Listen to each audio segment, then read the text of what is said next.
Vanakkam, Namaskaram, good evening to everybody here.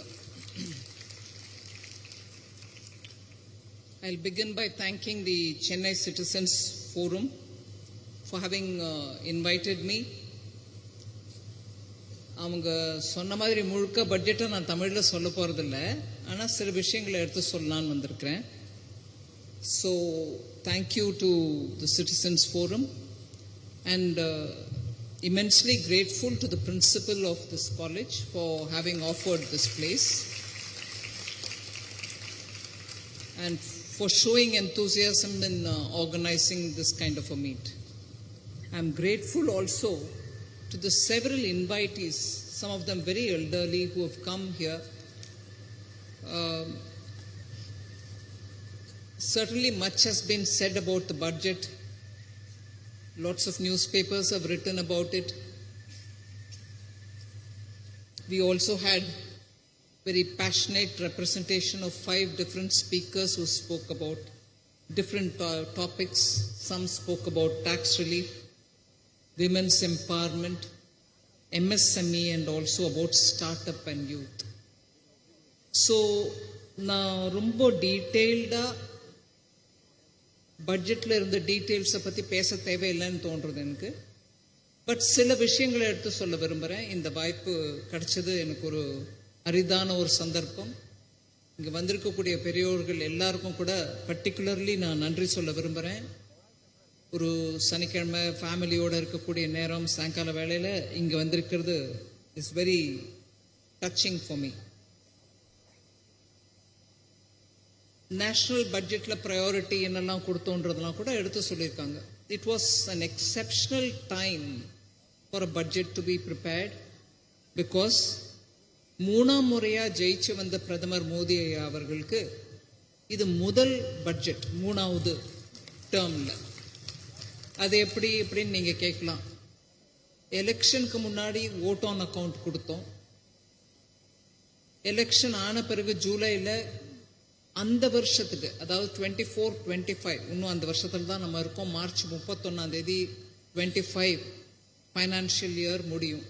So அந்த வருஷத்துல மீதி இருக்கக்கூடிய 6-7 மாசத்துக்கான பட்ஜெட்டை ஜூலை 24 சப்மிட் பண்ணோம், பாஸ் ஆச்சு. ஸோ எலெக்ஷன் ஆன பிறகு பட்ஜெட் இருந்தாலும் அது ஒரு பகுதி ஆல்ரெடி எலெக்ஷனுக்கு முன்னாடி ஓட் ஆன் அக்கௌண்ட்டை வந்துருது. அதுக்கப்புறம் இதுதான் கொடுக்க முடிஞ்சது. ஸோ முழுமையான பட்ஜெட் 3வது டேர்முக்கு, பிரதமர் மோடி அவர்கள் டேர்முக்கு 3வது பட்ஜெட் இப்போதான் முதல் பட்ஜெட் கொடுத்துருக்கோம். ஸோ அது ஏன் 3வது டேர்மில் முதல் பட்ஜெட்னு ஏன் நம்ம பேசணும்? இன்னைக்கு இருக்கக்கூடிய சந்தர்ப்பத்தில் விகசித் பாரத் இன்னும் பார்த்தீங்கன்னா 22 வருஷம் தான் இருக்கு அச்சீவ் பண்ணுறதுக்கு. விகசித் பாரத்தில் என்னெல்லாம் நம்ம எதிர்பார்ப்புகள் அப்படிங்கிறத கூட பட்ஜெட்டில் நான் ஃபர்ஸ்ட் ஒரு 7-8 அம்சங்களை ஹைலைட் பண்ணினேன்.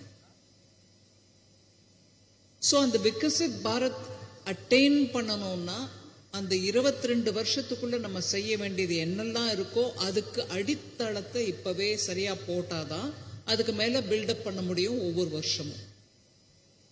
இது ஒரு பக்கம் இருக்க, பணம், வரி பணத்தை சம்பாதிச்சு வரி பணம் வந்து சேர்ந்த பிறகு அது மாநிலங்களுக்கு அனுப்பக்கூடிய ஒரு ஃபார்முலாவோ ஒரு திட்டத்தையோ இந்த காரணத்துக்காக மாநிலங்களுக்கு கொடுக்கணும்.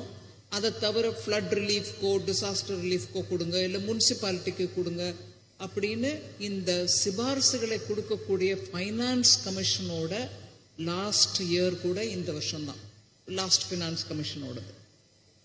அதனால புது ஃபினான்ஸ் கமிஷனை நம்ம ஆல்ரெடி ஃபார்ம் பண்ணிட்டோம். அவங்க எல்லா ஸ்டேட்டுக்கும் போய் ஃபினான்ஸ் கமிஷன் அவங்க சொல்லக்கூடிய விஷயங்களை கேட்டறிஞ்சு வந்து அது மேல ஒரு திட்ட பிரகாரம் ரெக்கமெண்டேஷன்ஸை எழுதி கவர்மெண்ட்டுக்கு கொடுத்து கவர்மெண்ட் அதை ஒத்துட்ட பிறகு அடுத்த 5 வருஷத்துக்கு வரக்கூடிய வரி பணத்தை எப்படி மாநிலங்கள் இடையே பிரித்து கொடுக்க வேண்டும் அப்படிங்கிற அந்த டெட்லைன் டேட்டும் இப்போ வந்து சேரும். ஸோ இந்த பட்ஜெட்ல நீங்க பாத்தீங்கன்னா 25 வருஷத்துக்குள்ள நம்ம அச்சீவ் பண்ண வேண்டிய கோல்ஸ்க்கு அடித்தளம் நாட்டுவதற்கும், அடுத்த 5 வருஷத்துல வரக்கூடிய வருமானத்தை மாநிலங்களோட பங்கீடு எப்படி செய்து கொள்ள வேண்டும் அப்படின்னு அந்த பினான்ஸ் கமிஷன் மூலமா வரக்கூடிய ரெக்கமெண்டேஷனையும் ஏற்றுக்கொள்றதுக்கும் ஒரு ஒரு மைல் போஸ்ட் நம்மளுக்கு இருக்கு. இந்த ரெண்டும் இப்ப இருக்கு. நம்ம இம்மீடியட்டா அதை வச்சுட்டு என்ன பண்ணணும்ன்றது அந்த திட்டத்தையும் சேர்த்து போட்டு இந்த பட்ஜெட்ல பிளான் பண்ண மாதிரி இருந்தது. அதனால கொஞ்சம் நிறைய பேரோட பேசி எக்ஸ்பர்ட்ஸை கலந்து ஆலோசனை பண்ணி அதுக்கப்புறம் தான் இந்த பட்ஜெட் தயாரிச்சு. அதனால it's a bit of a unique budget. சரி, இதெல்லாம் நம்ம எவ்ரி 10 years எவ்ரி 5 years பண்ணுவாங்களே, இதுல என்ன இருக்கு புதுசா? இப்ப இருக்கக்கூடிய காலகட்டம் எந்த பட்ஜெட் தயாரிக்கும் போது கூட நம்ம நாட்டுக்குள்ள இருக்கக்கூடிய சில ஃபேக்டர்ஸை மனசுல வச்சுப்போம். மன்சூன் ரெயின்ஸ் நல்லபடியா வந்துச்சு, விவசாயிகளுக்கு நல்லபடியா மழை நீர் எல்லாம் கிடைச்சு பாசனம் சரியா இருந்து விளைச்சல் நல்லா இருந்தா எக்கானமி ஒரு விதமா இருக்கும். ஒருவேளை மழை சரியா இல்லை, மழை குறைவின் காரணமாக விவசாயிகளுக்கு இடைஞ்சல் ஆச்சுன்னா நம்ம எங்க இருந்து இறக்குமதி பண்ணணும், இறக்குமதி பண்ணணுமா, அதுக்கு எவ்வளவு ஒதுக்கீடு பண்ணி வச்சுக்கணும், இதெல்லாம் கூட மனசுல இருக்கும். எல்லா கவர்மெண்ட்டுக்கும் அதெல்லாம் தெரியும். சரி, விலைவாசி ஜாஸ்தி ஆயிடுச்சுன்னா என்ன பண்ணும், அதுக்கும் தெரியும். பட் வெளியிலேந்து வரக்கூடிய சேலஞ்சஸ் என்ன அப்படிங்கிறது ஒரு பெரிய நம்மளுக்கு முன்னாடி இருக்கக்கூடிய ஒரு பெரிய என்ன சொல்றது ஒரு ஸ்கிரீன், அதை பியர்ஸ் பண்ணிட்டு யோசிக்கிறதுங்கிறது கொஞ்சம் கஷ்டம். இப்போ இந்த வெளியிலேந்து வரக்கூடிய சேலஞ்சஸ், எக்ஸ்டர்னல் சேலஞ்சஸ் இந்த வருஷம் ரொம்பவே அதிகமா இருந்தது. ஏன்? ஒரு புது கவர்மெண்ட் யுனைடெட் ஸ்டேட்ஸ் ஆஃப் அமெரிக்கால வந்திருக்கு. அவங்களோட ட்ரேட் பண்ணக்கூடிய கண்ட்ரீஸ்ல எங்கெல்லாம் அவங்களுக்கு அவங்க கண்ட்ரி அந்தந்த கண்ட்ரிக்குள்ள நுழையறதுக்கான வாய்ப்பு குறைச்சலா இருக்கோ, ட்ரேட் பேரியர்ஸ் நிறைய இருக்கோ, அவங்களோட சேர்ந்து அந்த பேரியர்ஸை குறைங்க, எங்களுக்கு உங்க நாட்டில் வந்து எங்களுடைய பொருட்களை விற்கிறதுக்கான வாய்ப்பு கொடுங்கன்னு கேட்குற அளவுக்கு அவங்க கொஞ்சம் ஓப்பன் பாலிசியா பேச ஆரம்பிச்சுட்டாங்க. நம்மளுக்கு USA biggest training partner. So if we have to make sure India's interest is protected and our export interest is also safeguarded, அதையும் மனசுல வச்சுக்குமா இருந்தது. அப்போ டாரிஃப் வாரா நம்மளுக்கு எகென்ஸ்டா போட போறாங்களான்றதெல்லாம் தெரியாது. Because United states new administration came to force only on January 20th. நம்மளோட budget 1ஆம் தேதி கொடுத்தோம். அதுக்கப்புறம் நிறைய டெவலப்மெண்ட் ஆயிருக்கு. So that was an uncertainty. அதே மாதிரி உக்ரைன் வார் எப்போ முடியும், அங்கிருந்து நிறைய ஃபர்டிலைசர் மாதிரி பொருள்கள், எடிபிள் ஆயில்ஸ் மாதிரி பொருள்கள் அங்கிருந்து உலக அளவில் ஏற்றுமதி பண்றாங்க. Wheat, other grains also. So food ஷார்டேஜ்க்கு இருக்கக்கூடிய சேலஞ்சஸ். சைனால பல்கா ப்ரொடியூஸ் பண்ணி வச்சிருக்காங்க எக்ஸசிவ் ஸ்டாக்ஸ். அது எலக்ட்ரிக் வெஹிக்கிளோ, ஆட்டோமொபைலோ, சோலார் பேனலோ, போட்டோ வோல்டாக்ஸ் செல்ஸோ, இது எல்லாமே அவங்க கிட்ட எக்ஸஸ் கெப்பாசிட்டியில் இருக்கிறதுனால ஒருவேளை அமெரிக்காவுக்கு ஏற்றுமதி பண்ண முடியலன்னா நம்ம நாட்டில் அது ஒரு டம்பிங் ஆயிடுமா? அப்படி ஆச்சுன்னா நம்ம எக்கானமி எப்படி காப்பாற்ற போறோம்? அது ஒரு அன்சர்டனிட்டி. ஒருவேளை அவங்க டம்பிங்கே பண்ணல, அவங்க நாட்டில் குறைச்சலா வாங்குறாங்க, ஏன்னா அவங்களுக்கு ஒரு சிச்சுவேஷன் இருக்கு, டிமாண்ட் இஸ் நாட் ரைசிங் போது நம்மளோட ஏற்றுமதி கூட அந்த நாட்டுக்கு அஃபெக்ட் ஆகுமா? இப்படியாக வெளியிலேருந்து external challenges were lots more. So we had a lot of issues. அதுக்கெல்லாம் பிளான் பண்ணிக்கிட்டு பட்ஜெட் எடுத்துட்டு வந்தோம். அதனால தான் ஏஐக்கு முக்கியத்துவம் கொடுத்தோம். இங்க பேசின மாதிரி இன்டர்ன்ஷிப் கொடுத்து எக்ஸ்போஷர் டு ஜாப்ஸ் என்ன தேவைப்படும், உங்ககிட்ட குவாலிஃபிகேஷன் என்ன மாதிரி குவாலிஃபிகேஷன் இருந்தா வேலை வாய்ப்பு அதிகரிக்கும் அப்படிங்கிற விதமா இன்டர்ன்ஷிப் பிளான் எடுத்துட்டு வந்தாங்க. ஜூலை பட்ஜெட்லயே வந்துருச்சு. இப்ப இல்ல, அது இப்ப கண்டினியூ ஆகுது அந்த ஸ்கீம். அதே மாதிரி எம்ப்ளாய்மெண்ட்டுக்கு நிறைய ஆப்பர்ச்சுனிட்டி கொடுக்கறதுக்கு 5 ஸ்கீம்ஸ், இன்டர்ன்ஷிப் ஸ்கீமோட சேர்த்து 5 ஸ்கீம்ஸ் எடுத்து வந்தோம் ஜூலைல. பட் இப்போ 1ஆம் தேதி பிப்ரவரியில் கொடுக்கப்பட்ட பட்ஜெட்ல எனக்கு ரொம்ப திருப்திகரமா அமைஞ்சது என்னன்னா, ஹெல்த் சிச்சுவேஷனுக்கு புதுசா medical college, new situation, new seats, இதெல்லாம் போக ஒவ்வொரு மாவட்டத்திலையும் நாடு முழுக்க day time cancer care centre அமைக்கிறதுக்கான ஒரு பெரிய அறிவிப்பு அது. இன்னைக்கு கேன்சர் எல்லா குடும்பத்திலையும், அதாவது பணக்காரங்க தான், ஏழை தான், நடுத்தர வர்க்கம் தான் இல்லை, எல்லா குடும்பத்திலையும் கேள்விப்படுறோம். அவங்களுக்கு வைத்தியம் கொடுக்கறது ஒன்று, அந்த வைத்தியத்துக்கு அப்புறம் டே கேர், அவங்களுக்கு ஒரு இடத்துல இருந்து அவங்க எடுத்துக்கக்கூடிய மெடிசன்ஸ்க்கு எப்பேற்பட்ட ஆஃப்டர் எஃபெக்ட் இருக்கும், அதுக்கு வேணுங்கிற மெடிக்கல் அட்டென்ஷன் கொடுக்கறதுக்கான day care centre is a big announcement.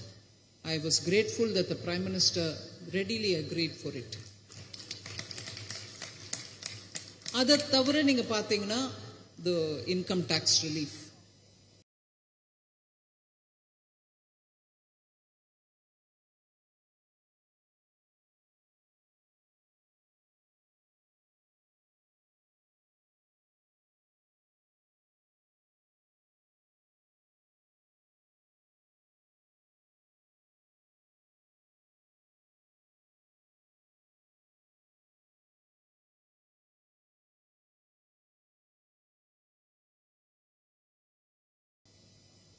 யாரோ என்ன கேட்டாங்க, அந்த நம்பர் அரைவ் பண்றது கஷ்டமா இருந்ததா, எப்படி டிசைட் பண்ணீங்க, was it difficult to convince அப்படின்னு. நான் அப்போ இன்டர்வியூலையும் சொன்னேன், இப்பவும் சொல்றேன், it was not difficult to convince the prime minister. It was more difficult to convince the system. Speculation வெளியில் இருந்த மாதிரி, ஏன் 8 லட்சம் போறாதா, 9 லட்சம் போறாதா, 10ஓட எடுத்துக்கிட்டா போறாதா, இதெல்லாம் வந்துட்டே இருந்தது. So it took a bit of an effort to convince the others. The Honorable Prime Minister was full supportive. அதனால அவருக்கு தான் நான் நன்றி கடன் பட்டிருக்கேன், அந்த 12 லட்சத்துக்கு அனுமதி கொடுத்ததுக்கு. அதுல இன்னும் நிறைய நம்ம பட்ஜெட்டை பத்தி பேசலாம். எனக்கு இன்னொரு ஒரு திட்டம் ரொம்பவே மனசுக்கு உகந்ததா இருந்தது. இந்த நாட்டில் இன்னைக்கும் அக்ரிகல்ச்சரை நம்பி இருக்கக்கூடிய பாப்புலேஷன் பல மாவட்டங்கள்ல நிறைய பேர் இருக்காங்க. ஒரு மனிதன் செய்ய வேண்டிய வேலையை, நிலத்துல ஒரு மனிதன் செய்ய வேண்டிய வேலையை 3 பேர் பண்றாங்க. டிப்பிக்கலி அதான் அண்டர் எம்ப்ளாய்மெண்ட். அந்த அண்டர் எம்ப்ளாய்மெண்ட் சிச்சுவேஷன்ல இருக்கக்கூடிய பலரை வெளியில எடுத்துட்டு வரணும். அதாவது அவங்க கிராமத்திலேருந்து வெளியில எடுத்துட்டு வர வேண்டியதில்லை. அக்ரிகல்ச்சர் நிலத்தை நம்பி இருக்கக்கூடிய அந்த வேலையை மாத்திரம் செய்யாம கிராமப்புறத்திலேயே வேறு விதமான வேலை வாய்ப்புகளை கொடுத்தோம்னா அண்டர் எம்ப்ளாய்மெண்ட் அட்ரஸ் பண்ண முடியும் அப்படின்ற அந்த ஒரு எண்ணம். அதை தவிர நீங்க ஆஸ்பிரேஷனல் டிஸ்ட்ரிக்ட்ஸ் ப்ரோக்ராம்னு கேள்விப்பட்டிருப்பீங்க. கிட்டத்தட்ட ஒரு 8 வருஷமா நடந்துட்டு இருக்கு. அதாவது ஒவ்வொரு மாநிலத்திலையும் அந்த மாநிலத்தோட ஆவரேஜ் growth ஒரு அளவில் இருந்துச்சுன்னா, அந்த மாநிலத்துக்குள்ளவே சில மாவட்டங்கள்ல அந்த அளவு கூட ரீச் பண்ணாத மாவட்டங்களை நம்ம ஜெனரலா பின்தங்கிய மாவட்டங்கள்னு சொல்லுவோம். அப்படி சொல்லாம பிரதமர் அதை ஆஸ்பிரேஷனல் டிஸ்ட்ரிக்ட் அப்படின்னு சொன்னாங்க. அவங்களும் முன்னேற ஆசைப்படுறாங்க, அதை ரெக்கக்னைஸ் பண்ணமே தவிர அவங்கள பின்தங்கியிருக்கேன்னு சொல்றதை விட அவங்க முன்னேறதுக்கு நம்ம என்ன பண்ணணும்ன்றதை பாருங்கன்னு சொல்லி ஆஸ்பிரேஷனல் டிஸ்ட்ரிக்ட் ப்ரோக்ராம் எடுத்துட்டு வந்தாங்க. அதுல கிட்டத்தட்ட 112 மாவட்டங்கள் நாடு முழுவதும், அந்த 112 மாவட்டங்கள்லயும் பிரைமரி ஹியூமன் இண்டெக்ஸை மெஷர் பண்றதுக்கு ஹாஸ்பிட்டல் இருக்கா, டே கேர் சென்டர்ஸ் இருக்கா, போஷன் அதாவது பிள்ளைங்களுக்கு நியூட்ரிஷியஸ் ஃபுட் கிடைக்கிறதா, ஸ்கூல்ல டீச்சர்ஸ் இருக்காங்களா, அந்த மாதிரி பேசிக் ஹியூமன் வாட்டர் கிடைக்கிறதா, வீடு இருக்கா, இதெல்லாம் பார்க்க சொல்லி 8-9 வருஷமா நடந்துட்டு இருக்கு அந்த திட்டமும். இப்போ பல ஆஸ்பிரேஷனல் டிஸ்ட்ரிக்ட்ஸ் இப்போ முன்னேறி நல்ல முன்னுக்கு வந்திருக்காங்க. அதை அந்த மாவட்டத்துக்குள்ளே இப்போ பிளாக் லெவல்ல எடுத்துட்டு போய் மானிட்டர் பண்ணுங்க. அந்த மாவட்டத்துக்குள்ளவே ஏதோ ஒரு பிளாக் பின்தங்கி இருக்கக்கூடாது, அவங்களையும் முன்னேற வைக்கணும் அப்படின்னு அதெல்லாம் எடுத்துட்டு வந்தோம். இப்போ அந்த ஆஸ்பிரேஷனல் டிஸ்ட்ரிக்ட் மாதிரி சோஷியல் இண்டிகேட்டர்ஸ்ல பின்தங்கி இருக்கிற அந்த மாவட்டங்களை நம்ம ஆஸ்பிரேஷனல் டிஸ்ட்ரிக்டா எடுத்துட்டு வந்து பர்டிகுலர் அட்டென்ஷன் கொடுத்து அவங்களே முன்னேறதுக்கான உதவி பண்றோம். இப்போ அதே மாதிரி அக்ரிகல்ச்சர்ல இந்த நாட்டில் ஒவ்வொரு மாவட்டத்திலையும், இப்போ தமிழ்நாடுன்னு எடுத்தீங்கன்னா அக்ரிகல்ச்சர்ல நல்ல முன்னேற்றமா அடைஞ்சிருக்கக்கூடிய சில மாவட்டங்கள் இருக்கு. ஆனா அக்ரிகல்ச்சரல் ப்ரொடக்டிவிட்டி ரொம்ப குறைச்சலா இருக்கக்கூடிய மாவட்டங்களும் இருக்கு. அங்க பல காரணம் இருக்கலாம். இரிகேஷனே போகல, தண்ணிக்கு வசதி இல்லை, அந்த மண்ணு நல்ல மண் இல்லை, இல்ல அங்க இருக்கக்கூடிய மக்கள் ப்ரொடக்டிவ் ஏஜ் குரூப்ல இருக்கிற மக்கள் ஆல்ரெடி வேற எங்கேயோ மைக்ரேட் ஆயிட்டாங்க. எத்தனையோ காரணம் இருக்கலாம். ஆனா அங்க போய் அக்ரிகல்ச்சர் ப்ரொடக்டிவிட்டியை இம்ப்ரூவ் பண்ணி அதை தவிர அந்த இடத்துல இருக்கக்கூடிய வேற விதமான இண்டஸ்ட்ரீஸ் வரத்துக்கு, இண்டஸ்ட்ரினா பெரிய பெரிய கம்பெனில சின்ன சின்ன உத்தியோக், லகு உத்தியோக் அப்படின்வாங்க, ஸ்மால் அண்ட் மீடியம் சிறு குறு தொழில் வரத்துக்கான அந்த வாய்ப்பை ஏற்படுத்துறதுக்கு பிரதான் மந்திரி தன் தானிய யோஜனா அப்படின்னு ஒரு திட்டம் எடுத்துட்டு வந்தாங்க. அதாவது தனமும் தானியமும் அங்க வளரணும். அப்ப அது அந்த மாதிரி தனமும் தானியமும் வந்துருச்சுன்னா அந்த இடத்துக்கு அந்த மாவட்டம் பின்தங்கி இருக்காது. அக்ரிகல்ச்சரல் ப்ரொடக்ஷன்ல பின்தங்கி இருக்கக்கூடிய மாவட்டம். இதுல நான் இது இவ்வளவு விவரமா எதுக்கு சொல்றேன்னா, அந்த பிரதமரோட மனசுலயும் எண்ணத்திலையும் என்ன ஓடிட்டு இருக்குன்னு பாருங்க. பின்தங்கி இருக்கக்கூடாதுன்றதுக்கு எத்தனை விதமான பர்மிட்டேஷன் காம்பினேஷன். முதல்ல நீங்க ஹியூமன் இண்டெக்ஸ் துவாரா போ, இப்போ அக்ரிகல்ச்சர் ப்ரொடக்டிவிட்டி துவாரா போ. இதெல்லாம் ஏன்? அல்டிமேட்லி எந்த ஒரு பகுதியும் பின்தங்கி இருக்கக்கூடாது அப்படிங்கிறதுக்கு எல்லா விதமான காம்பினேஷன்லயும் அங்க போய் சேருங்க. மக்களுடைய விஷயத்தை புரிஞ்சுட்டு அங்க வேணுங்கிற எஃபர்ட் எடுங்கன்னு சொல்லி மினிமம் 100 டிஸ்ட்ரிக்ட்ஸ்ல இந்த வருஷம் அந்த தன தானிய யோஜனா, தன தானிய திட்டத்தை எடுத்துட்டு போய் அக்ரிகல்ச்சரல் ப்ரொடக்டிவிட்டி இன்க்ரீஸ் பண்ணு. அவங்களோட ப்ரொடக்டிவிட்டி இன்க்ரீஸ் ஆகி ப்ரொடக்ஷன் கொள்முதல் பண்ண வேண்டிய நேரத்தில் சரியான கொள்முதல் பண்ணு. அதே மாதிரி அங்க கோடவுன்ஸ் கட்டுங்க. அங்க இருக்கக்கூடிய கிராம மக்களுக்கு அந்த அதிகாரத்தை கொடுங்க, அவங்களே அதை நடத்தட்டும். அவங்களுக்கு கோடவுன் ஃபெசிலிட்டி வந்துருச்சுன்னா அவங்க உற்பத்தி பண்ண பொருட்களை அவசரத்தில் விற்க வேண்டாம், விலை நல்லா இருக்கும்போது விற்க முடியும் அப்படின்ற பலவித எண்ணம். ஸோ இந்த பட்ஜெட் மேக்கிங்ல நாட்டில் ஒரு பகுதியும் பின்தங்கி இருக்கக்கூடாதுன்ற அந்த முக்கியமான கொள்கையை வச்சுக்கிட்டு அக்ரிகல்ச்சர்ல ஒரு முறை, ஹியூமன் இண்டஸ்ட்ரீஸ்ல இன்னொரு முறைன்னு பல ஒவ்வொரு பட்ஜெட்லையும் திட்டம் வருது. அது இந்த தரம் இப்படி வந்திருக்கு. அதனால நிறைய சொல்லும். ஆர்டிஃபிஷியல் இன்டெலிஜென்ஸ்க்கு கொடுத்துருக்கோம், சயின்ஸ் அண்ட் டெக்னாலஜி இன்னோவேஷனுக்கு பணம் 1 லட்சம் கோடி அலாட் பண்ணிருக்கோம். அது பிரைவேட் பார்ட்னர்ஷிப்ல கூட நீங்க அதை யூஸ் பண்ணிக்கலாம். எத்தனையோ இப்படி வந்திருக்கு. நான் அதெல்லாம் பத்தி விளக்கம் சொல்ல. ஆனா தமிழ்நாட்டில் வந்திருக்கிறேன், எல்லாரும் எல்லாத்தையும் பத்தி பேசுறாங்க. நான் முக்கியமா பட்ஜெட், இந்த பட்ஜெட் மாத்திரம் இல்ல, லாஸ்ட் ஒரு 8-10 இயர்ஸா தமிழ்நாட்டுக்கு என்னெல்லாம் சென்ட்ரல் கவர்மெண்ட் மூலமா வந்திருக்குன்றதையும் சொல்லிட்டு இந்த பட்ஜெட்லயும் என்ன கொடுத்துருக்கோன்றதையும் எடுத்து சொல்ல விரும்புறேன்.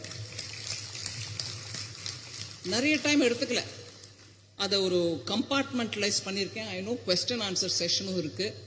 ஸோ முதல்ல I want to tell about இந்த 10 வருஷத்துல தமிழ்நாட்டுக்கு என்ன கொடுத்துருக்கோம்.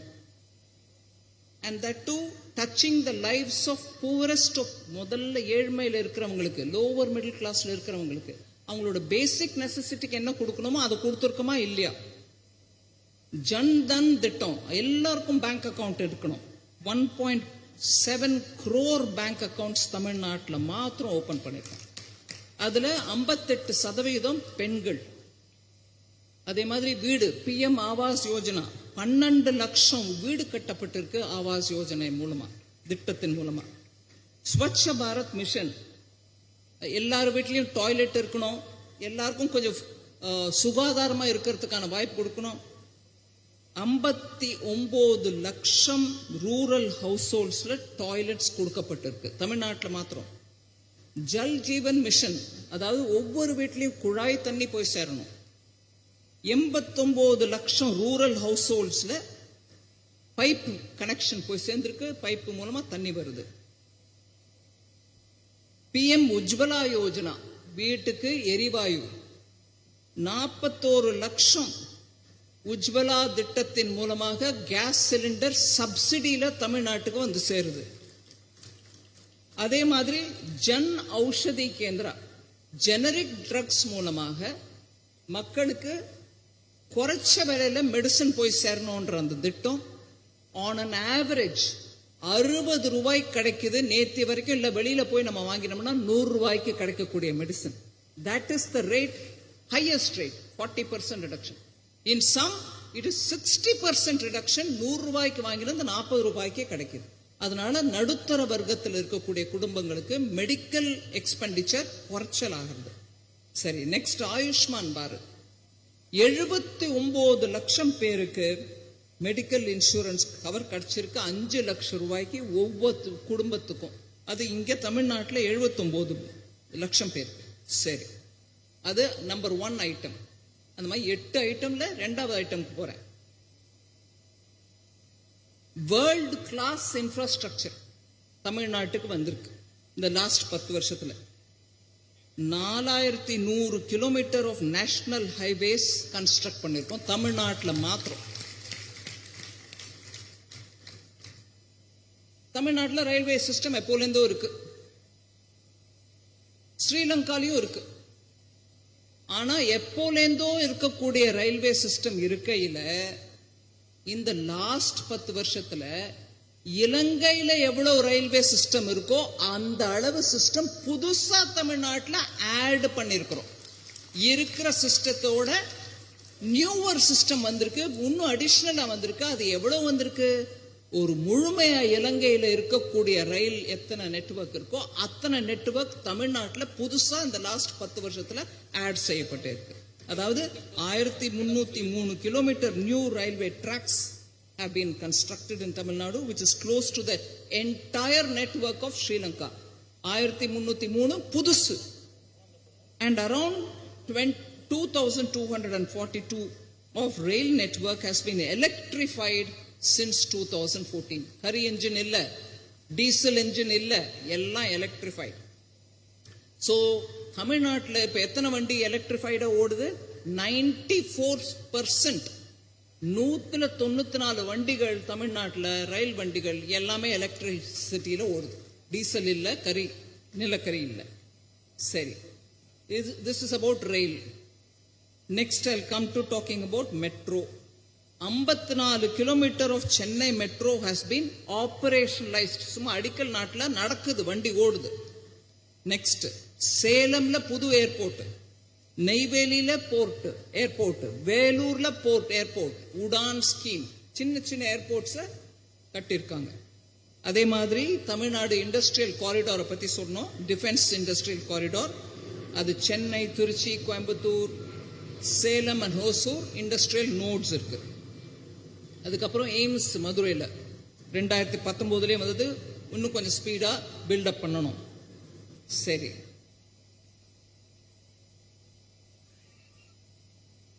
ஸ்டேட்ஸுக்கு கேபிட்டல் எக்ஸ்பெண்டிச்சர் நடக்கணும். நீங்களா உங்களுக்கு வேணுங்கிறத கட்டிக்கோங்க, அசெட்ஸ் கிரியேட் பண்ணிக்காங்க, எல்லாமே ரெவென்யூ எக்ஸ்பெண்டிச்சர்ல போடாதீங்கன்னு சொல்லி ஃபைனான்ஸ் கமிஷன் ரெக்கமெண்டேஷன் சொல்லலைனாலும் கோவிடுக்கு அப்புறம் பிஎம் சொன்னாங்க எல்லாருக்கும் கொடுங்க, ஸ்டேட்ஸுக்கு கொடுத்துருங்க. எப்படி கொடுக்கணும்? 50 வருஷத்துக்கு இன்ட்ரெஸ்ட் இல்லாத, வட்டி இல்லாத கடனா கொடுங்க. அதாவது 50 வருஷத்துக்கு அப்புறம் it will be a grant, நீங்க திருப்பி கொடுக்க வேண்டிய நிலைமை கூட இருக்காது. அந்த கணக்குல தமிழ்நாட்டுக்கு 14,900 கோடி கொடுக்கப்பட்டிருக்கு. 14,900 crores have been given. நீங்க என்ன கட்டிக்க விரும்புறீங்களோ கட்டிக்கோங்க. 2020 ஆரம்பிச்சு இப்ப வரைக்கும் 2021 ஆரம்பிச்சு. அதே மாதிரி சென்னை மெட்ரோ நான் திருப்பி சொல்லல, phase 2க்கு சென்னை மெட்ரோக்கு 63,246 கோடி மொத்தம் திட்டம். அதுல 60% சென்ட்ரல் கவர்மெண்டோடது. 3வது கேட்டகரி 8 சொன்னேன், நான் 3க்கு போயிருக்கேன். இப்போ அர்பன் டெவலப்மெண்ட் தமிழ்நாட்டுக்கு மாத்திரம் சொல்றேன். அண்டர் அமிர்த் ஸ்கீம் 16 லட்சம் tap water connection, 25 lakh சூவர் connections have been provided. எங்க? 28 நகரங்கள்ல தமிழ்நாட்டில் கொடுக்கப்பட்டிருக்கு. ஒவ்வொரு நகரத்தையும் பாருங்க, போய் 28 நகரங்கள் அமிர்த் ஸ்கீம் மூலமாக, இது ஜல்ஜீவன் மிஷன் இல்ல, அமிர்த் ஸ்கீம் மூலமாக 16 லட்சம் வாட்டர் கனெக்ஷன், 25 லட்சம் சூவர் கனெக்ஷன், டிரைனேஜ் கனெக்ஷன் 28 நகரங்கள்ல கொடுக்கப்பட்டிருக்கு. அதை தவிர ஸ்வச்ச பாரத் மிஷன் முன்னாடி ஒரு நம்பர் சொன்னேன். அதே மாதிரி அர்பன் ஏரியாஸ்ல ஸ்வச் பாரத் மிஷன் மூலமாக 5.4 lakh household toilets கட்டப்பட்டிருக்கு அர்பன் ஏரியாஸ்ல. 5,40,000 டாய்லெட்ஸ் அர்பன் ஏரியாஸ்ல PM இது ஸ்வச் பாரத் அபியான் மூலமா. சரி, PM ஆவாஸ் நார்மலா ரூரல் ஏரியாஸ்ல தான் வீடு கட்டுறோம்னு நினைப்போம். அர்பன் ஏரியாஸ்லயும் கட்டியிருக்கோம். தமிழ்நாட்டில் 6 லட்சம் வீடுகள் அர்பன் ஏரியா திட்டத்தின் மூலமாக PM ஆவாஸ் யோஜனா மூலமா கட்டப்பட்டிருக்கு. சரி, அதே மாதிரி அர்பன் ஏரியாஸ்ல பேங்க் அக்கவுண்ட் ஓபன் பண்ணோம். ஜன்தன் யோஜனா 81 லட்சம் பேருக்கு பேங்க் அக்கவுண்ட் ஓபன் பண்ணப்பட்டிருக்கு. எல்லாம் சிட்டிஸ் நகரத்தில் வாழ்றவங்க. அதை தவிர நகரத்துக்குன்னு ஒரு பெக்யூலியர் இஷ்யூ, தெருவில் வியாபாரம் பண்றவங்க, வண்டியில ஒரு பழ வியாபாரம் பண்றவங்களோ, பூ வியாபாரம் பண்றவங்களோ, இல்ல ஏதாவது அப்போதைக்கு காலையில இட்லி விற்கிறவங்களோ, சாயங்காலத்துல பஜ்ஜி விற்கிறவங்களோ, இவங்க எல்லாருக்கும் PM ஸ்வநிதி அப்படிங்கிற திட்டத்தின் மூலமாக ஒரு விதமான கேரண்டி இல்ல, ஒரு விதமான நீங்க செக்யூரிட்டி கொடுக்க வேண்டிய தேவையில்லை. நீங்க மாத்திரம் உங்க முனிசிபாலிட்டியில இருந்து நான் தெருவில் வியாபாரம் பண்ற ஒரு வியாபாரி அப்படின்னு நீங்க ஒரு சின்ன ஐடென்டிட்டி கார்டை காமிச்சீங்கன்னா பேங்க் மூலமா உங்களுக்கு வித்தவுட் செக்யூரிட்டி லோன் கிடைக்கிறது. அது அந்த திட்டத்தின் பேரு PM ஸ்வநிதி. அதுல 4 லட்சம் ஸ்ட்ரீட் வெண்டர்ஸ் தமிழ்நாட்டில் அடைஞ்சிருக்காங்க, பெனிஃபிட் அடைஞ்சிருக்காங்க.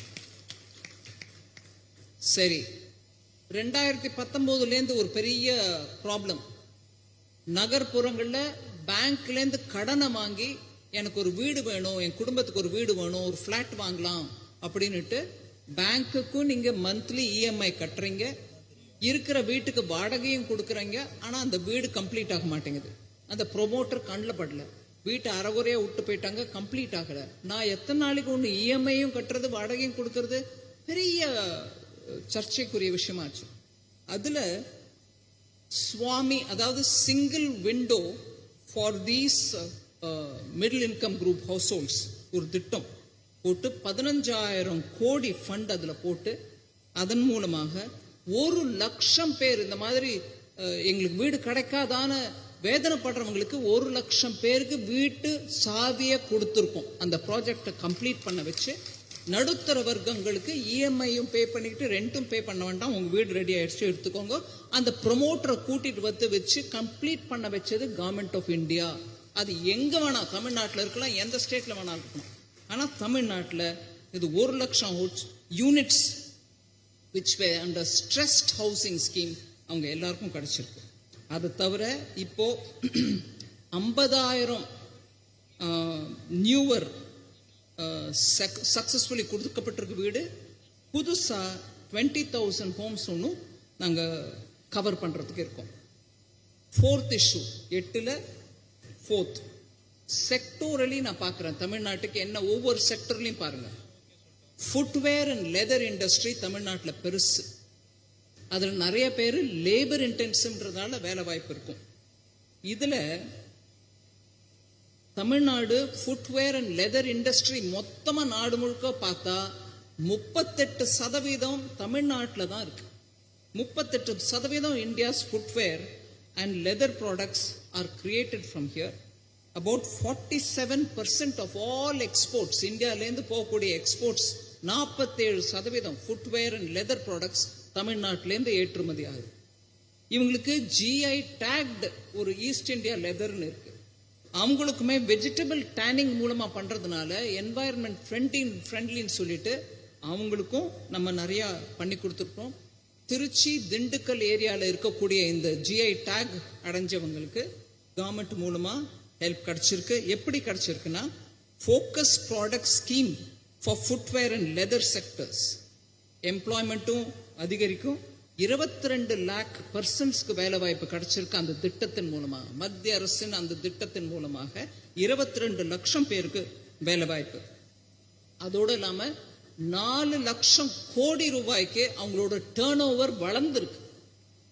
அண்ட் இன்னைக்கு 1.1 lakh crores எக்ஸ்போர்ட் பண்றாங்க. கவர்மெண்ட் ஒவ்வொரு வருஷமும் கொடுத்த அந்த பெனிஃபிட்ஸ்னால தமிழ்நாட்டில் திண்டுக்கல் திருச்சியில் இருக்கக்கூடிய லெதர் இண்டஸ்ட்ரீஸ்க்கு இவ்வளவு பெனிஃபிட் கிடைச்சிருக்கு. அவங்க இன்னைக்கு இவ்வளவு ஏற்றுமதி பண்ண முடியுது. அதை தவிர பாலிசி கோஆர்டினேஷன், கஸ்டம்ஸ் டியூட்டியை இறக்கி அவங்க இம்போர்ட் பண்ணனாலும் பண்ணிக்கிட்டோம் ரா மெட்டீரியல்ஸ்ன்றது கூட பட்ஜெட்ல பண்ணியிருக்கோம். பியூர்லி தமிழ்நாட்டுக்கு நான் ஹைலைட் பண்றேன். அதே மாதிரி handicrafts 19 high value geographical indication இருக்கக்கூட ஹேண்டிகிராஃப்ட் ப்ராடக்ட்ஸ்க்கு we have given a lot of boost. அது தஞ்சாவூர் பொம்மையா இருக்கட்டும், சுவாமிமலை பிரான்ஸ் விக்கிரகங்களா இருக்கட்டும், மானாமதுரை பாட்டரியா இருக்கட்டும், பத்தமடர் பாயா இருக்கட்டும், இவங்க எல்லாருக்கும் சென்ட்ரல் கவர்மெண்ட் ஸ்கீம்ஸ் மூலமா போய் சேருது. பெரிய பெரியவங்களுக்கு மாத்திரம் பண்ணல, சின்ன சின்ன குறு தொழில் இருக்கிறவங்களுக்கு கூட சென்ட்ரல் பட்ஜெட் மூலமா பெனிஃபிட் வருது. அதே மாதிரி 28 ஆர்டிசான் கிளஸ்டர் தமிழ்நாட்டில் இருக்கு. என்னத்துக்கு? சின்ன சின்ன ஆர்டிசான்ஸ் எல்லாரும் கூடி உட்காந்து பண்ணக்கூடிய சில தொழில்களுக்கு ஆர்டிசான் கிளஸ்டர் கிரியேட் பண்ணி அவங்களுக்கு வேலை வாய்ப்பு பிளஸ் அவங்களுக்கு காமன் ஃபெசிலிட்டி கிரியேட் பண்ணணும். இதெல்லாம் கூட பண்ணி கொடுத்துருக்கோம். குளோபல் ஹப் ஃபார் டாய்ஸ் இங்க நிறைய ட்ரைனிங் கூட கிடைச்சிருக்கு. எக்ஸ்போர்ட் ப்ரொமோஷன் கூட அது பண்றோம். அதே மாதிரி டெக்ஸ்டைல்ஸ் அண்ட் அப்பேரல்ஸ் தமிழ்நாட்டில் ரொம்ப ஃபேமஸ். அவங்களுக்கு 12 GI டேக்ட் ஹேண்ட்லூம்ஸ் இருக்கு.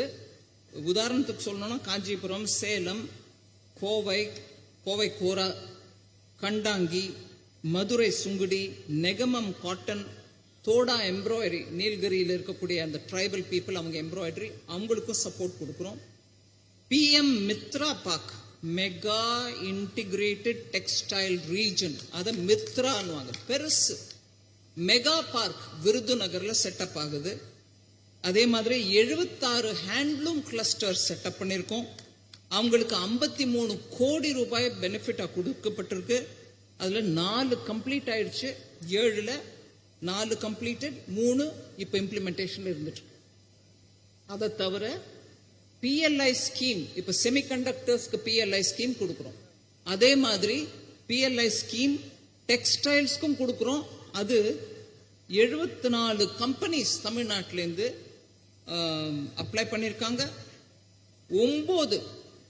74 கம்பெனிஸ் மொத்தம் நாடு முழுவதுல அப்ளை பண்ணிருக்காங்க. அதுல 9 கம்பெனிஸ் தமிழ்நாட்டை சேர்ந்தது. Next item major big ticket item.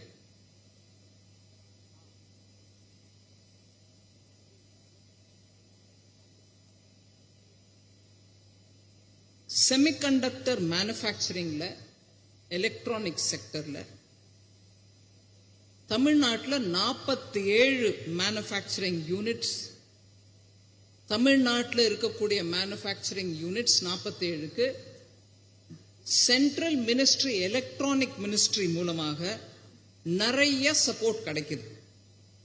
So PLIல லார்ஜஸ்ட் பெனிஃபிஷியரி, எலக்ட்ரானிக் செக்டருக்கு கொடுக்கப்படக்கூடிய PLIல லார்ஜஸ்ட் பெனிஃபிஷியரி தமிழ்நாடு.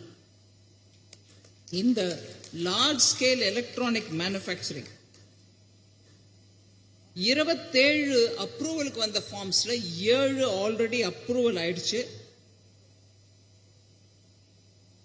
அந்த 25% of it are located in Tamil Nadu. All over India PLI receive பண்ணக்கூடிய எலக்ட்ரானிக்ஸ் கம்பெனிஸ்ல 25% தமிழ்நாட்டில் தான் இருக்கு. அவங்க எல்லாருக்கும் PLI மணி கிடைக்குது. நான் வேணும்னே இதை கொஞ்சம் பில்டப் பண்றேன்.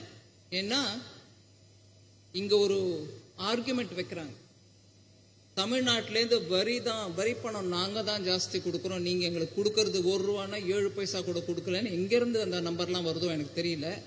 இதெல்லாம் எங்க இருந்து வருது? பின்ன ரோடு, மெட்ரோ, போர்ட் ஒன்னு சொல்றேன்.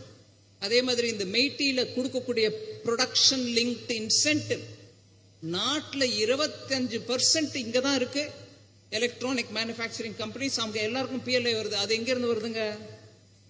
அதனால ஒரு ஜனரஞ்சகமா நாங்க இவ்வளவு பணம் கொடுக்குறோம், எங்களுக்கு என்ன கொடுக்குறீங்கன்ற அந்த கேட்கிற அந்த ஆர்குமெண்டே தப்பு. அவங்க எடுக்கிற கால்குலேஷன் எங்க இருந்து வருது எனக்கு புரியல. ஒரு விதமா கொஞ்சம் ஏளனமா சொல்லணும்னா, இங்க நிறைய பேர் இருக்காங்க, கோயம்புத்தூர்காரங்க, சென்னைக்காரங்க, நீங்க எல்லாம் இருக்கீங்க. கோயம்புத்தூரும் சென்னை தான் நாட்டுக்கு வரி கொடுக்கு தமிழ்நாட்டுக்கு. அரியலூர்ல இருக்கிறவங்களோ கோவில்பட்டியில இருக்கிறவங்களோ கேட்கணும், எங்களுக்கும் எங்க மேல என்ன செலவு பண்றீங்கன்னா இவங்க 2 பேரும் சொல்லுவாங்க, நாங்க தான் கொடுக்குறோம், எங்களுக்கு தான் திருப்பி கொடுக்கணும். நீங்க கோவில்பட்டியை கேடு கேட்டா எனக்கு என்ன, அங்க செலவு பண்ணாதீங்கன்னு சொல்லணும். பாரத நாட்டில் அந்த மாதிரி பாலிசி இல்லை. அதனால இந்த மாதிரி குதர்க்கமா பேசக்கூடியவங்களுக்கு நான் சொல்றேன், இந்த நான் பட்டியல் படிக்கிறது எதுக்குன்னா இதுக்குதான். இதெல்லாம் கூட்டி கழிச்சுட்டு அதுக்கப்புறம் சொல்லணும் தமிழ்நாட்டுக்கு என்ன வந்துட்டு இருக்கு. இன்னும் மேஜர் பிக் டிக்கெட் இன்னும் 3 சொல்லிட்டு என்னோட இது முடிச்சுக்கிறேன். அதுக்கப்புறம் நீங்க கேள்விகள்.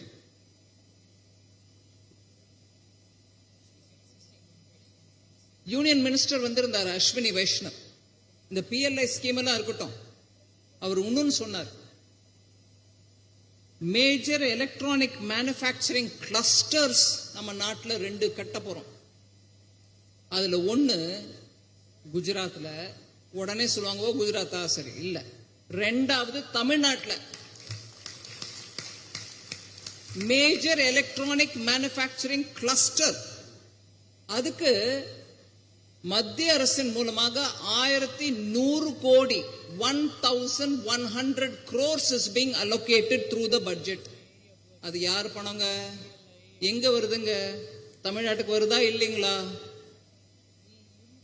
இது மணலூர்லயும் பிள்ளைப்பாக்கத்திலையும் வருது போல் இருக்கு. சரி, அதுக்கப்புறம் பாலிசி சப்போர்ட் கொடுத்துட்டே இருக்கும். நெக்ஸ்ட் சொல்லிடுறேன், automobile auto components, second largest number of manufacturing units under automobile and automobile components which receive PLI auto schemes. Second largest is in Tamil Nadu. அதாவது இத்தனை அப்ளிகன்ஸ் வந்த போது கூட second largest PLI recipients are in Tamil Nadu. 82, there are 82 approved applicants with 257 manufacturing units under PLI in auto scheme in India, of which அந்த 82ல 46 தமிழ்நாட்டில் இருக்கு. அவங்க எல்லாருக்கும் PLI சப்போர்ட் கொடுக்கிறோம். அதே மாதிரி ஒரு ஃபியூச்சரிஸ்டிக் அட்வான்ஸ்ட் கெமிஸ்ட்ரி செல்ஸ். இப்ப சோலார் பவர் வருது, ஆனா ஸ்டோர் பண்றதுக்கு பேட்டரி இல்ல. லித்தியம் அயன் பேட்டரிஸ் கொண்டு வரணும். இதெல்லாம் ஹை எண்ட் கெமிஸ்ட்ரி. இதுக்கு தேவையான ACC battery, high end advance chemistry battery cells அமைக்கிறதுக்கு 4ல் 1 மேனுஃபேக்சரிங் யூனிட் இந்த மாதிரி பெனிஃபிஷியரி PLI பெனிஃபிஷியரி பெறக்கூடிய advance chemistry cell operating companies are in Tamil Nadu. அவங்க எல்லாருக்கும் PLI கிடைக்குது தமிழ்நாட்டு மத்திய அரசுல. இதுக்கும் பாலிசி சப்போர்ட் நிறைய பண்ணிருக்கிறோம். I don't want to expand on that. Major 6வது ஐட்டம், போர்ட் லெட் டெவலப்மெண்ட். எங்கெங்கெல்லாம் சீ போர்ட் இருக்கோ அங்கெல்லாம் நம்ம டெவலப் பண்ணணும் அப்படிங்கிற அந்த திட்டத்துல blue economy and also creating opportunities பார்த்தா தமிழ்நாட்டில் 3 மேஜர் போர்ட் இருக்கு, பல மைனர் போர்ட்ஸ் இருக்கு. எனக்கு நல்ல ஞாபகம் இருக்கு, நான் 2023 கொரியா போயிருந்த போது அங்கிருந்து கொரியாலேருந்து மரைன் ப்ராசஸிங் யூனிட்ஸ் இருக்கவங்களை கூட தமிழ்நாட்டுக்கு அனுப்பி நீங்க போய் பாருங்கன்னு சொல்லி அங்க இருக்கக்கூடிய ஆப்பர்ச்சுனிட்டியை பாருங்கன்னு சொன்னேன். அவங்க இங்க வந்து சென்னை, தூத்துக்குடி, முனைக்காடு, அதாவது ராமநாதபுரம் டிஸ்ட்ரிக்ட், இங்க எல்லாத்தையும் பார்த்துட்டு போயிட்டு அதுக்கு மத்ஸ்ய சம்பதா யோஜனை மூலமா அவங்களுக்கு ஏதாவது பண்ணலாமான்னு யோசிச்சுட்டு இருக்கையில சென்ட்ரல் கவர்மெண்ட் மூலமா, அவங்க ஒரு பக்கம் இருக்காங்க, சென்ட்ரல் கவர்மெண்ட் மூலமாக 1150 கோடி ரூபாய் தமிழ்நாட்டு கவர்மெண்ட் கொடுக்கப்பட்டது. As of December 2024, Matsya Sampata Yojana. 16 coastal fishermen villages in Tamil Nadu have been identified as climate resilient coastal fishermen villages.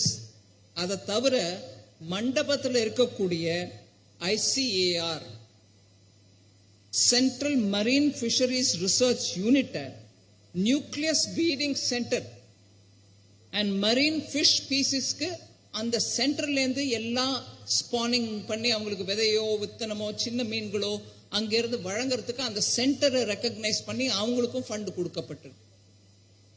So இத்தனையும் நடந்த பிறகு லாஸ்ட்ல ஒரு பாயிண்ட் சொல்றேன். சீவீட் கல்டிவேஷன் தமிழ்நாட்டில் குளோபல் ப்ரொடக்ஷனுக்கு கம்பேர் பண்ணா லெஸ் தென் 1% தான் நம்ம ப்ரொடியூஸ் பண்றோம். இத்தனை பியூட்டிஃபுல் கடற்கரை ஓரம் இருந்தா கூட 220 பொட்டன்ஷியல் சீவீட் கல்டிவேஷன் சென்டரை நீத்தி ஆயோக் மூலமா தமிழ்நாட்டில் 220 சென்டர் ரெகக்னைஸ் பண்ணப்பட்டிருக்கு. அதுக்குன்னு central salt and marine chemicals research மூலமாக 5300 ஹெக்டேர்ல சீவீடு வளர்க்கறதுக்கு தமிழ்நாட்டில் திட்டம் போட்டு கொடுத்தாச்சு. அதுக்கான பட்ஜெட்டரி ப்ரொவிஷனும் கொடுத்துட்டோம். அதை ப்ரோக்ரெசிவா எடுத்துட்டு போனா வேர்ல்ட்ல இன்னைக்கு சீவீடுக்கு எவ்வளவு ஆப்பர்ச்சுனிட்டி இருக்கோ அதை எல்லாம் தமிழ்நாடு கேப்சர் பண்ணலாம். நம்மளுக்கு கோஸ்டல் ஏரியா, அப்பேற்பட்ட கோஸ்டல் ஏரியா. இன்னொரு big ticket, India's first offshore wind energy project is in Tamil Nadu. அதுக்கு வயபிலிட்டி கேப் ஃபண்டிங்கும் நம்ம தான் கொடுக்கிறோம் சென்ட்ரல்ல இருந்து. எவ்வளவு? 7453 கோடி ரூபாய் வயபிலிட்டி கேப் ஃபண்டிங் கொடுக்கிறது மத்திய அரசு. அதை தவிர சிதம்பரனார் போர்ட் தூத்துக்குடியில first green hydrogen hub port has been set up in Thoothukudi completely under the central government. அதை தவிர first indigenous green hydrogen fuel செல் இன்லண்ட் வாட்டர்வே வெசல் மத்திய அரசின் செலவில் கட்டப்பட்டு கொடுத்திருக்கு. அது தவிர முதல் முறையா வேர்ல்டுலயே ஃபர்ஸ்ட் டைம் தோரியம் யூஸ் பண்ணி நியூக்ளியர் பிளான்ட் பாவனி அப்படின்ற plant uranium 233 is being developed in Kalpakkam in Tamil Nadu. அதுக்கும் மத்திய அரசு தான் முழுமையா வந்து கொடுத்திருக்காங்க. இதை தவிர நான் அக்ரிகல்ச்சரை பத்தி சொன்னேன். தன்தானிய யோஜனா மூலமா நம்ம என்னெல்லாம் பண்றோம்னு. கல்ச்சரல் சென்டர், லாங்குவேஜ் மேல பிரதமருக்கு இருக்கக்கூடிய பாசம், பற்று, நேயம் எல்லாம் நம்மளுக்கு தெரியும். Thiruvalluvar centre, first ever India's Thiruvalluvar centre has been opened in Singapore. மத்திய அரசுல காங்கிரஸ் கட்சியோட தோழமை கட்சியா இருந்த திராவிட முன்னேற்ற கழக ஆட்சியில திருவள்ளுவர் சென்டர் ஒரு இடத்துல கூட ஓபன் பண்ணல. பண்ணது மோடி சிங்கப்பூர்ல. அதை தவிர காசி தமிழ் சங்கமம் 2வது முறையா நடந்த போது கண்ணில்லாத மக்கள் படிக்கக்கூடிய பிரெயில் லாங்குவேஜ்ல திருக்குறளை தயார் பண்ணி யார் வேணாலும் படிக்கணும், கண்ணில்லாதவங்க கூட திருக்குறளை படிக்கணும்னு அதை லாங்குவேஜ் டிரான்ஸ்லேஷனும் பண்ணி கொடுத்து, அதை தவிர மணிமேகலை நம்மளுடைய வந்த காவியம் சங்க இலக்கியத்துல ஒண்ணு, அதையும் கூட தமிழ், அதை தவிர இதர லாங்குவேஜ்ல கூட டிரான்ஸ்லேட் பண்ணி ரிலீஸ் பண்ண காஷி தமிழ் சங்கம். ஸோ இப்படியாக நிறைய ஸ்டெப்ஸ் எடுத்திருக்கு மத்திய அரசின் பட்ஜெட் மூலமா. ஆதிச்சநல்லூர்ல இன்ஸ்டிடியூட் மியூசியம் ஆரம்பிக்கிறதுக்கு முயற்சி நடந்துட்டு இருக்கு. அந்த மாதிரி ஒரு இன்ஸ்டிடியூட் மியூசியம் ஃபார் அகழ்வாராய்ச்சி சென்டர் ஃபர்ஸ்ட் உலக அளவில் தமிழ்நாட்டில் தான் நம்ம மத்திய அரசின் செலவுமோ எடுத்துட்டு வந்தோம். இன்னும் நிறைய சொல்லலாம், but I know I should be taking your time because it is important for you. நம்ம தமிழ்நாட்டில் இன்னும் எத்தனையோ பண்றதுக்கு இருந்தாலும் கொஞ்சம் ஃப்ரீ லாங்குவேஜ் பாலிசி, டீலிமிட்டேஷன், இப்படியாக நம்மளோட திசை திருப்பறதுக்கு முயற்சி நிறைய நடக்குது மத்திய அரசின் மூலமாக. இது மாத்திரம் இல்லை, இன்னும் நிறைய தமிழ்நாட்டின் முன்னேற்றத்துக்கு நாங்கள் உழைக்க கட்டுப்பட்டு இருக்கோம். ஐ want to tell you this. இங்க நடக்கிற கரப்ஷனை பத்தி நான் இப்ப பேசல, ஏன்னா பட்ஜெட்டை பத்தி பேசுறோம், பார்க்கலாம். Thank you very much. மாண்புமிகு நிதி அமைச்சர் திருமதி நிர்மலா சீதாராமன் அவர்களுக்கு நம்முடைய பலத்த கரகோஷம் மூலமாக நம்முடைய நன்றியை தெரிவித்துக் கொள்வோம். மத்திய பட்ஜெட்டின் ஒவ்வொரு நுட்பத்தையும் நமக்கு குழந்தைகளும் புரிந்து கொள்ளும் விதமாக வெகு அழகாக எடுத்து உரைத்தார்கள். பாமர மக்களில் ஏழை மக்களின் வாழ்வில் தொடங்கி பெரும் நிறுவனங்கள் வரை மத்திய அரசு, இந்த தமிழக அரசு நடப்பதற்கும் ஏதுவாக எத்தனை சலுகைகளை வழங்கி இருக்கிறது என்பதையும் எடுத்துரைத்தார்கள். அடுத்ததாக CA Sundarraman, treasurer, Chennai citizens forum அவர்கள் क्वेश्चन and answer செஷனை இப்பொழுது நடத்துவார்கள். Pranam to the Honorable Finance Minister. We understand your the constraints on time, madam. The students would be greatly privileged with 2 or 3 questions. We start with the questions from Ms. Rithi from BBA department. Happy day, ma'am. Vanakkam. I am Riddhi Lalwani. I am really honored to be interacting with you today.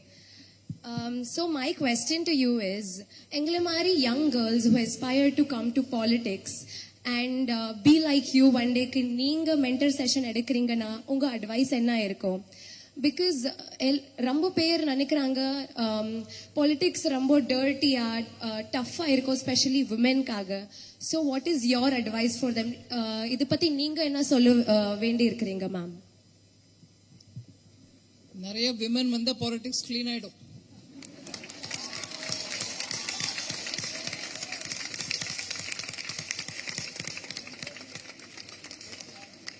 Ms. Avani from BCom Accounting and Finance.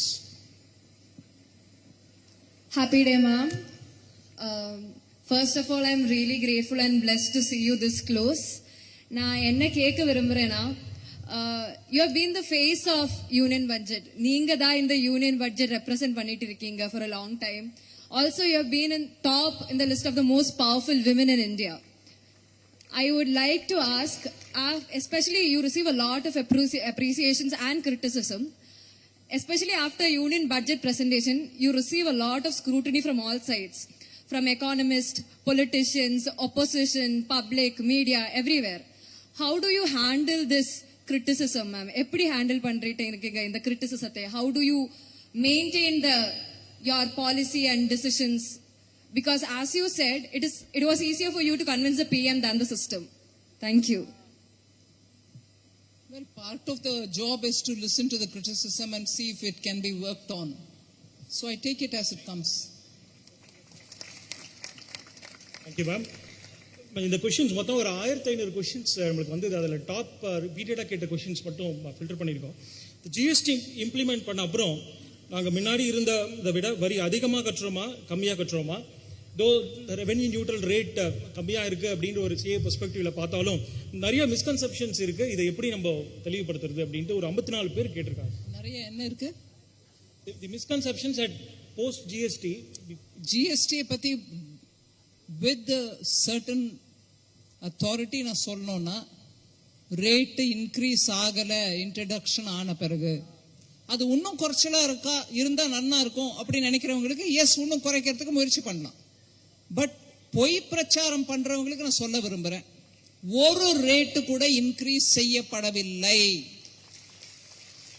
Let's be sure on that. You want it to be reduced further, we'll try.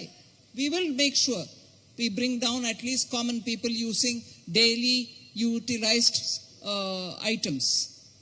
But பொய் பிரச்சாரம் பண்றவங்களுக்கு திட்டமா நீங்க சொல்லணும். I know a lot of people are putting out in social media, ஜிஎஸ்டிக்கு முன்னாடி என்ன rate இருந்தது இப்போ எவ்வளவு இருக்கு அப்படின்னு போட்டுட்டு இருக்காங்க. கொஞ்சம் நம்ம ஸ்ரத்தையா அதை பார்த்தோம்னா நமக்கு புரியும் பிரச்சாரம் பொய்.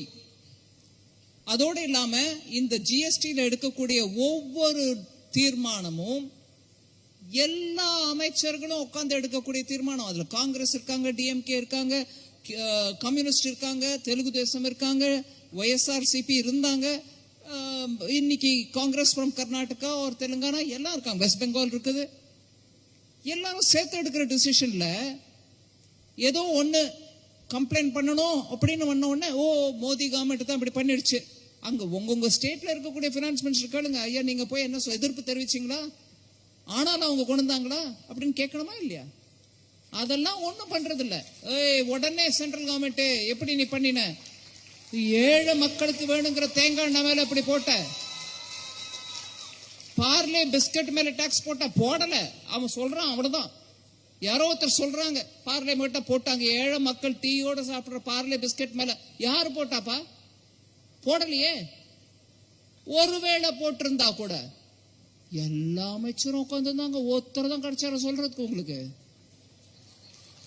சோ கொஞ்சம் நம்ம இதை கொஞ்சம் ஒரு ஆப்ஜெக்டிவிட்டியோட பார்த்து பேசுறவங்க யாருன்றத புரிஞ்சுக்கணும். ஒரு அஜெண்டாவோட பேசுறவங்களுக்கு பதில் சொன்னா கூட அவங்க கன்வின்ஸ் ஆக மாட்டாங்க. ஆனா நம்ம திருப்பி திருப்பி சொல்லத்தான் வேண்டியிருக்கு. ஜிஎஸ்டியில நீங்களும் இருக்கீங்க, நாங்களும் இருக்கோம், எல்லாரும் இருக்கோம். ஒரு ரேட்டு கூட இன்க்ரீஸ் ஆகல. போய் பிரச்சாரம் பண்ணாத, திட்டமா சொல்லணும் நம்ம. Last question, ma'am. In your speech also, you have mentioned that while framing a budget, you will consider various parameters, including the formation of the new government in US. In US, the DOGE is a new trend, the Department of Government Efficiency. It is now implementing efficiency and cost cutting in government operations. In India, even from 2017, our Prime Minister already started implementation of Aadhaar linking, direct benefit transfer. It has saved more than 3.48 lakh crores. He eliminated more than 40,000 unnecessary compliances, etc. Can we say that is India already ahead of DOGE? What is next in administration reform we are looking at? Thank you. ரொம்ப டெம்ப்டிங்கா இருக்கு சொல்றதுக்கு we are ahead of DOGE ன்னு. இல்ல, there are still a lot of things we need to do. Common மேனுக்கு ஒரு death certificate போய் வாங்கணும், அவங்க தாத்தா இறந்துட்டாரு, அவரோட டெத் சர்டிபிகேட் வாங்கணும்னா கூட இப்பவும் சில இஷ்யூஸ் இருக்கத்தான் இருக்கு.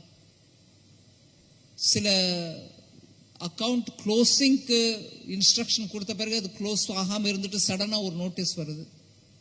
இந்த மாதிரி சின்ன சின்ன மக்களை பாதிக்கக்கூடிய கவர்னன்ஸ் இஷ்யூஸ் இன்னும் இருக்கு.